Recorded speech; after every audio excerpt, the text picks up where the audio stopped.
अस्सलामुअलैकुम वरहमतुल्लाहि वबरकातुहू। क्लास 7 को Darul school Gauri town phase 1 में खुशामदीद कहते हैं। प्यारे बच्चों, आज जो हम सबक पढ़ेंगे वो है बाब सोम उसवा-ए हसना। अब सबक नंबर 1 पढ़ेंगे, फ़तह मक्का। सबक शुरू करने से पहले हम इल्म में इजाफ़े की दुआ पढ़ेंगे। बिस्मिल्लाहिर्रहमानिर्रहीम। रब्बि इश्रह ली सदरी व यस्सिर ली अमरी वहलुल उक़दतम मिन लिसानी यफ़क़हू क़ौली। Rabbi ज़िदनी इल्मा, rabbi ज़िदनी इल्मा, rabbi ज़िदनी इल्मा। सबसे पहले हम देखते हैं फ़तह मक्का का तारुफ़, फ़तह मक्का का पस मंज़र, फ़तह मक्का के नताइज पर बहस, फ़तह मक्का के वाक़यात का ख़ुलासा। ये सारी चीज़ें हमने इस सबक के अंदर पढ़नी हैं। सबसे पहले हम देखेंगे फ़तह मक्का का तारुफ़ क्या है। नबी अकरम सल्लल्लाहु अलैहि वसल्लम ने मक्का मुकर्रमा में अपनी ज़िंदगी के 53 साल बसर किए, यानी बसर किए मतलब गुजार दिए। आप सल्लल्लाहु अलैहि वसल्लम को इस शहर से बेपनाह मोहब्बत थी। हिजरत मदीना के वक्त आप सल्लल्लाहु अलैहि वसल्लम ने नहायत गमगीन होकर फरमाया कि ए मक्का, तू मुझे इस दुनिया में सबसे ज़्यादा अज़ीज़ है।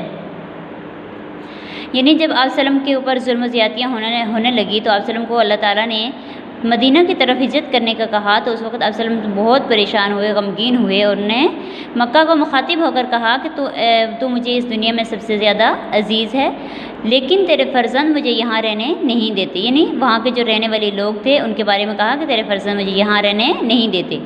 रमज़ान 8 हिजरी में नबी अकरम सल्लल्लाहु अलैहि वसल्लम ने 10,000 सहाबा इकराम के साथ मक्का पर हमला किया और लड़े बगैर पुरअमन तौर पर मक्का फ़तह कर लिया। नबी अकरम सल्लल्लाहु अलैहि वसल्लम के इस ग़ज़वे को फ़तह मक्का के नाम से याद किया जाता है। पस मंज़र क्या है, नबी अकरम सल्लल्लाहु अलैहि वसल्लम और कुरैश मक्का के दरमियान 6 हिजरी में सुलह हुदैबिया का मायदा तय पाया। इस मायदे की रूह से मुसलमानों और कुरैश के दरमियान आइंदा 10 साल के लिए जंग बंदी का मायदा हो चुका था। इस मायदे के मुताबिक अरब के देगर कबाइल को आज़ादी थी कि वो मायदे के फ़रीक़ैन मुसलमानों और कुरैश में से जिसका चाहें साथ दे सकते थे। अरब के 2 मशहूर कबाइल बनु बकर और बनु ख़ज़ा थे। बनु बकर ताकतवर कबीला था और बनु ख़ज़ा को अक्सर नुकसान पहुँचाता रहता था। बनु बकर ने कुरैश का साथ दिया और बनु ख़ज़ा ने नबी सल्लल्लाहु अलैहि वसल्लम का हरीफ बनना पसंद किया, यानी नबी सल्लल्लाहु अलैहि वसल्लम का दोस्त बनना, साथी बनना, जानशीन बनना पसंद किया। मायदे की रूह से अब दोनों कबीले बनु ख़ज़ा और बनु बकर एक दूसरे पर हमलावर नहीं हो सकते थे, लेकिन बनु बकर ने मायदे की खिलाफ वर्जी, जो वादा उन्होंने किया था तो बनु बकर वालों ने वादे की खिलाफ वर्जी की और बनु ख़ज़ा पर रात की तारीकी में हमला कर दिया। इस हमले में कुरैश के लोगों ने बनु बकर की मदद करने के लिए न सिर्फ हथियार मुहैया किए, बल्कि चंद लोगों ने इस लड़ाई में भी हिस्सा लिया। यानी कुरैश के जो लोग थे उनने बनु बकर वालों की मदद की थी और उनका साथ भी दिया था। नबी सल्लल्लाहु अलैहि वसल्लम से मदद की दरख्वास्त। इस जुल्म सितम पर बनु ख़ज़ा की तरफ से उमर बिन सालिम ख़ज़ाई नबी सल्लल्लाहु अलैहि वसल्लम की खिदमत में हाजिर हुए। उन्होंने बनु ख़ज़ा पर होने वाले मज़ालिम की पूरी दास्तान बयान की। आप सल्लल्लाहु अलैहि वसल्लम ने से मदद की दरख्वास्त की। आप सल्लल्लाहु अलैहि वसल्लम ने एक कासिद कुरैश की जानिब दर्जाल शराइत के साथ भेजा। कासिद कहते हैं पैगाम ले जाने वाले को। बनु ख़ज़ा के जो लोग उनने आप सल्लल्लाहु अलैहि वसल्लम ने शराइत रखी, वो शराइत ये थी कि बनु ख़ज़ा के जो लोग लड़ाई में मारे गए इनके खून का बदला दो, बनु बकर का साथ छोड़ दो। अगर ये दोनों शराइत मंजूर नहीं तो ऐलान कर दो कि सुलह हुदैबिया का मायदा ख़त्म हो गया। ये आप सल्लल्लाहु अलैहि वसल्लम ने कुरैश की तरफ पैगाम भेजा था। कुरैश की तजदीद सुलह की नाकाम कोशिश। कुरैश के पास रसूल अकरम सल्लल्लाहु अलैहि वसल्लम का नुमाइंदा पहुंचा, यानी वो बंदा जिसको आप सल्लल्लाहु अलैहि वसल्लम ने भेजा था। उन्होंने जल्दबाजी और गुरूर तकब्बुर में तीसरी शर्त मंजूर कर ली, लेकिन जल्द ही इन्हें अपनी गलती का एहसास हो गया। उन्होंने अबू सुफियान को नबी करीम सल्लल्लाहु अलैहि वसल्लम के पास सुलह की तजदीद के लिए भेजा।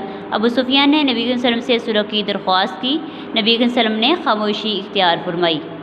यानी पहले तो उन्होंने आप सल्लम की तीसरी शर्त के ये दोनों शर्तें हमें मंजूर नहीं हैं, तो सुलह हुदैबिया का मायदा ख़त्म करने के लिए उनने एकदम से गुरूर तकब्बुर में कह दिया, लेकिन बाद में उनको अपनी गलती का एहसास हो गया तो उन्होंने अबू सुफियान को सुलह के लिए भेजा।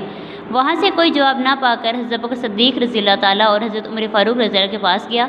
उन्होंने भी इनकार कर दिया। फिर वो हज़रत अली रज़ी अल्लाह के पास गया। हज़रत अली रज़ी अल्लाह ने फरमाया कि अबू सुफ़ियान, तुझ पर अफसोस कि रसूल सल्लल्लाहु अलैहि वसल्लम ने जिस बात का अज़म कर लिया है, यानी इरादा कर लिया है, हम इसके बारे में आपसे कोई बात नहीं कर सकते। अबू सुफ़ियान हर तरफ से नाउम्मीद हो गया। इसने हज़रत अली रज़ी अल्लाह से कहा कि मुझे कोई मशवरा दें।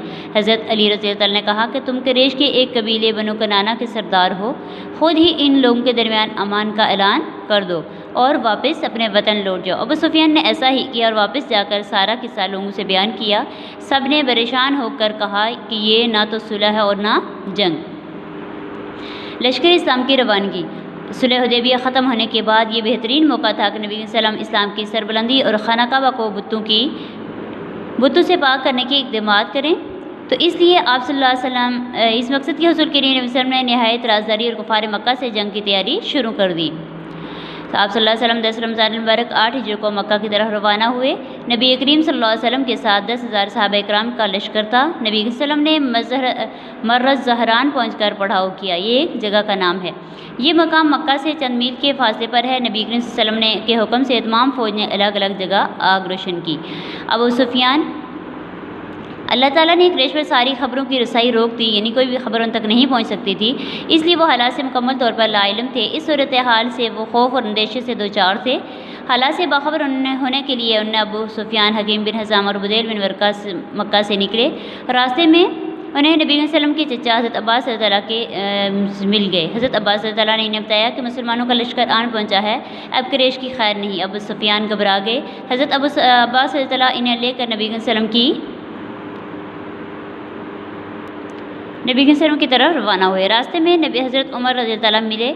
उन्होंने हज़रत अब्बास रज़ियल्लाहु के साथ अबू सुफ़ियान को देखा तो शदीद गुस्से की हालत में नबी वसल्लम को इत्तला देने के लिए दौड़े। हज़रत अब्बास रज़ियल्लाहु ने अपने खच्चर को एड़ लगाई। हज़रत उमर रज़ियल्लाहु से पहले अबू सुफ़ियान को आप वसल्लम की खिदमत में पेश कर दिया।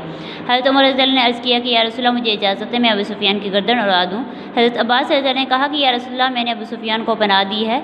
नबी करीम सल्लल्लाहु अलैहि वसल्लम ने हज़रत अब्बास से फरमाया कि वो अबू सुफ़ियान को मेरे पास ले आओ। अगले दिन दोनों नबी वसल्लम की खिदमत में हाजिर हुए तो नबी करीम सल्लल्लाहु अलैहि वसल्लम ने अबू सुफ़ियान को देखकर फरमाया कि तुम पर अफसोस कि क्या अब भी तुम्हारे लिए ये वक्त नहीं आया कि तुम ये जान सको कि अल्लाह ताला के सिवा कोई माबूद नहीं और मैं अल्लाह का रसूल हूँ। हज़रत अब्बास रज़ियल्लाहु ने इसे कहा कि इससे पहले कि मुसलमान तुम्हारी गर्दन उड़ा दें, इस्लाम कबूल कर लो। इस पर अबू सुफ़ियान ने इस्लाम कबूल कर लिया।